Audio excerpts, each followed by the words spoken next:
Well, we're walking through the woods. First time, or first time I think I've come here this late. Um, it's pretty late. It's like 6, I think.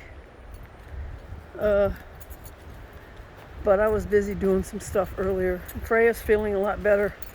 I'm not sure if she has colitis. She may have just had some crappy poop from those beef jerky stick things.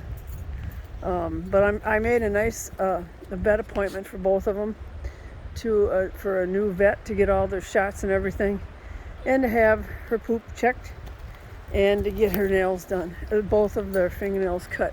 I cannot cut black dogs' fingernails very well. I can cut like the tips, but not, deep where they're supposed to be short. I just bought the game Remnant 2, and it's downloading right now, and I'm looking forward to playing it. It's a good shooter game that I'll enjoy, hopefully, and I'm gonna die a lot. So, this way. One thing I don't do when I'm gaming is I don't really do chat, because I get really immersed in my games. And when I used to chat with people, I'd end up dying all the time. And, that's not a fun experience. So I'm not really social anyway and stuff. Especially in games. But, so that should be fun. Yeah, it's dark in here.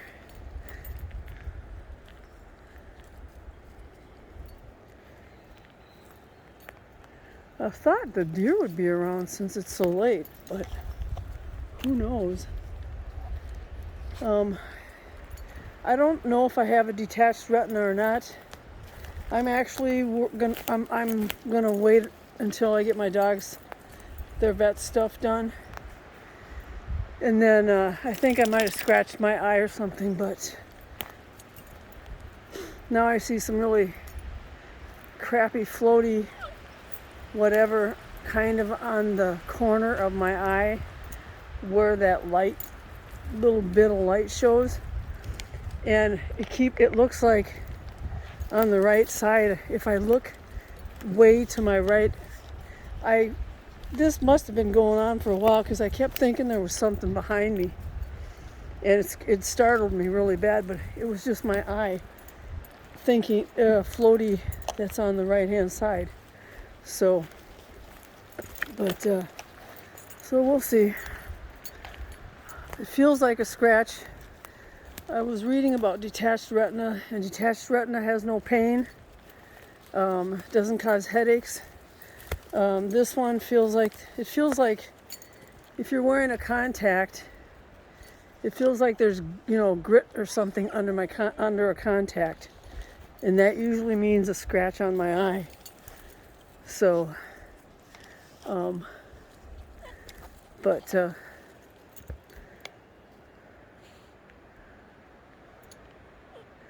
there's different noises. The kids aren't in school right now, so hopefully there's not a pile of kids in here screwing around, doing drugs and all that good stuff. So we shall see. We're not going to go too far. I'm just looking at how different it looks. It's way dark down there where I usually go. Come on.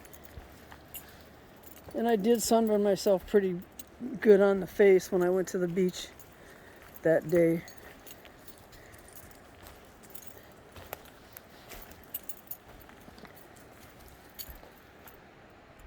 What you looking at, guys?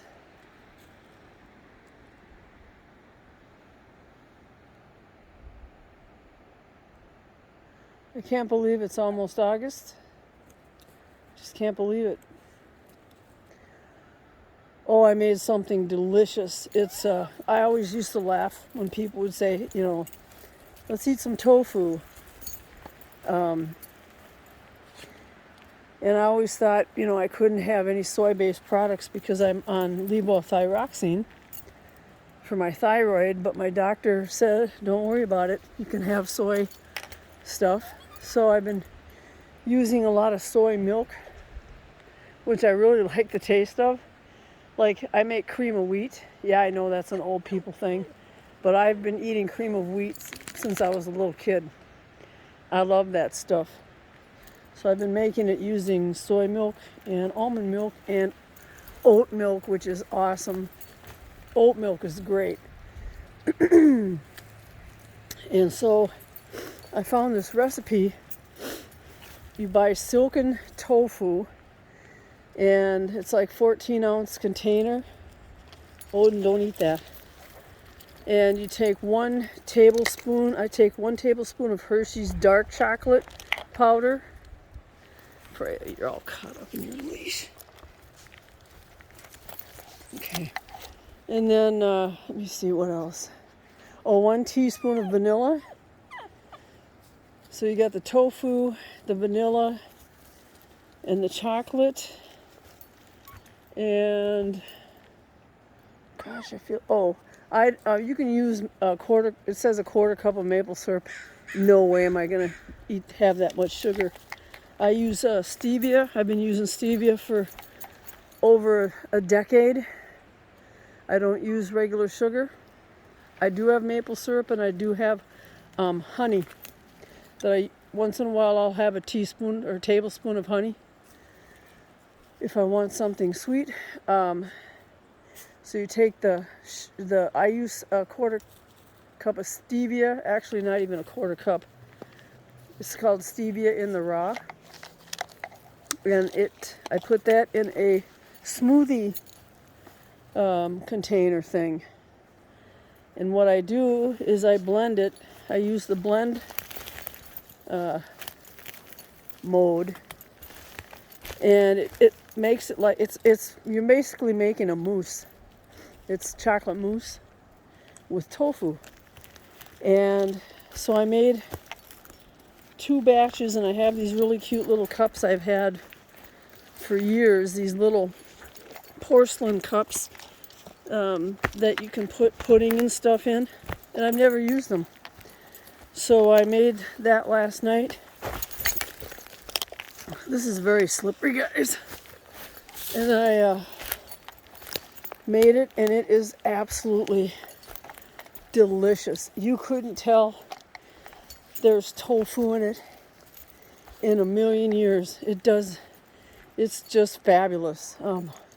I'm a dark chocolate fan, and I eat all these vegetables and stuff and all these grains, and it's like, come on, I want some dessert that's not bad for me. So I made that, and it is fantastic. I got it off the web. I can't remember who had it on the web to give them credit, but if I remember, I'll put the link in my video description. So yeah, we're down here by the thing down there, the log, and it's kind of pretty.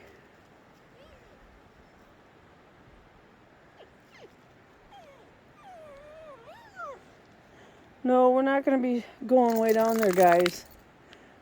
They love to go into those big leaves into the wetland area.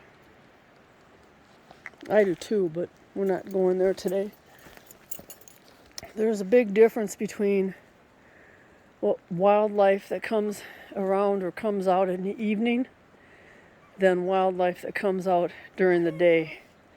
And I really don't want to find out the hard way that there's some kind of weird thing that comes out of these leaves in the evening. Like, I don't know, beaver, badger, wolverine. I don't know if they have that stuff around here. I'll tell you what they don't have. They don't have Bigfoots here. I think Bigfoot is the biggest hoax, one of the biggest hoaxes that has ever been done. And I don't believe in Bigfoot. I never have. And I'm in Bigfoot territory, so haven't seen one, haven't heard one. I've been around here for a year and stuff, so I would like to see an elk. But yeah, I don't believe in the Bigfoot. Every video I've seen of Bigfoot, you know what cracks me up? It cracks me up that all these people, even up to, this year, they witness it, and their footage is grainy, garbage-looking footage, always. 100% looks like crap. And you know what? I carry my cell phone in my pocket, and I don't have the most expensive cell phone in the world. I have a decent one. It's paid for. Maybe it's 2 years old, but you know what? My footage is great. If I saw a Bigfoot right now, I would actually be able to show people exactly what it looked like. But since they don't exist, I'm never going to be able to. So, but yeah, I'm so sick and tired of even these ghost investigations where people say, oh my gosh, there's a ghost there in the graveyard. These people have great cell phones, and they take this cheap crap cameras, and they take pictures of this, what they think is a ghost, spirit, monster, demon, whatever. And you can never see what it is. It always looks like there's a person wearing a ghillie suit. It's the biggest joke in the world. I watch a lot of paranormal videos and people that do fake stuff in paranormal videos, it's an insult to those of us who actually believe in it and who've seen things. So I have links on my site of real paranormal debunkers and real paranormal investigators that actually go out. They spend thousands and thousands of dollars on their equipment, on their trips, paying, to stay overnight in a hotel or something. And maybe 95% out of 100, they don't see anything. But they still do it because they believe it. They believe in what they're doing, and they want to capture something. And those guys are absolutely amazing. And the ones you see, there's one real idiot who, he's one of the biggest fakers out there. He faked that there was a portal in his living room to something beyond that's paranormal.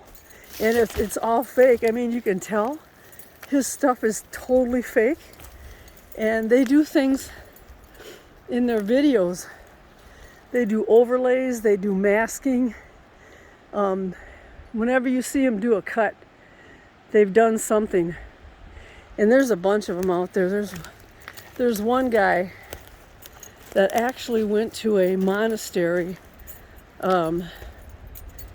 where they had bodies of, I don't know if it was religious pastors, priests, but they're very, very old skeletons in these bodies. He actually would have had to break the fence. They had barbed wire and everything in there.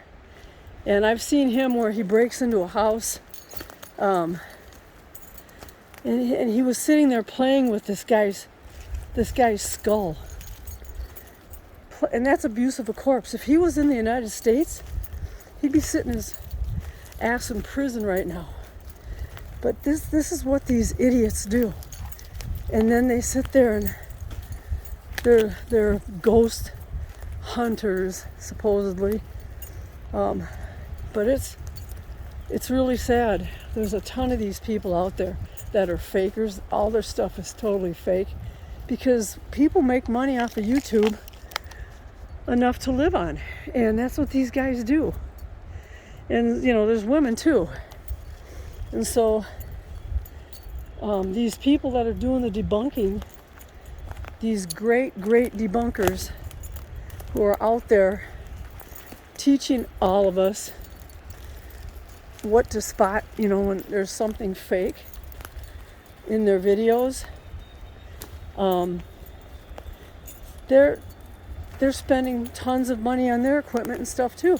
I mean, they're spending time and hours debunking these videos, and they're getting, some of them are getting threatened, hates, mail, all kinds of stuff from these fakers, because what's happening is these subscribers to these fakers, who a lot of them have they've lost loved ones, and by listening to these fakers say that, you know, oh yeah, ghosts are real, check this out, you know, there's one in my house, and doing all this fake stuff, it's giving these people false hope, who have lost loved ones. So what they do is they give these YouTube channels, these people, they give them a ton of money, a ton.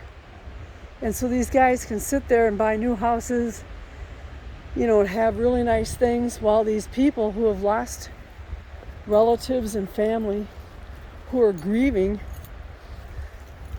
are giving their money to these jackasses, basically. And YouTube doesn't do a thing about it. They don't care. So that's what I'm involved in. And I'm very grateful to know these people that are the good people. And I've learned a whole lot from them. And that's what I do a lot. I do a lot more watching YouTube than I do gaming. But yeah, I've learned a lot from these people. And they're awesome. And they're just amazing. And they care about people. They have a lot of passion, and compassion and empathy. And hopefully these fakers will lose subscribers, because the subscribers are learning what to look for and to see what's fake. So, but yeah, there's a ton of them. And I have links on my YouTube site to the good people, the debunkers, and I have links on the actual investigators that go out there and search for, you know, they search these haunted places, and there's a lot of places that they go that are very dangerous.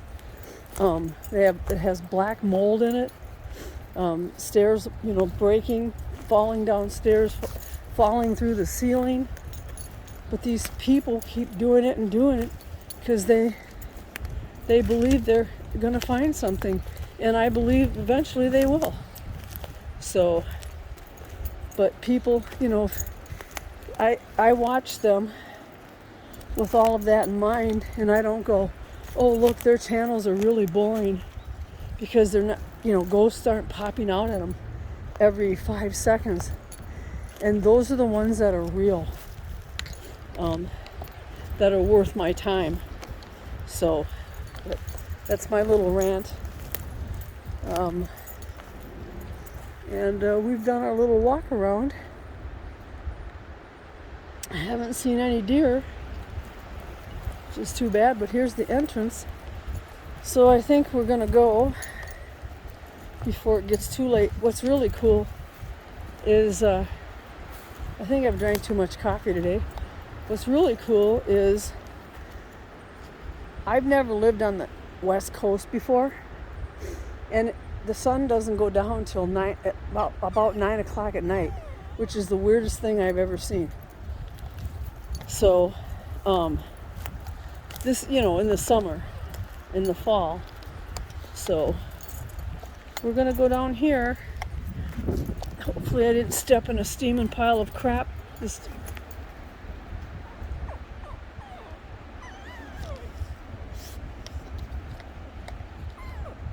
Yeah, that guy's voice scared the crap out of me. Let me check my shoes.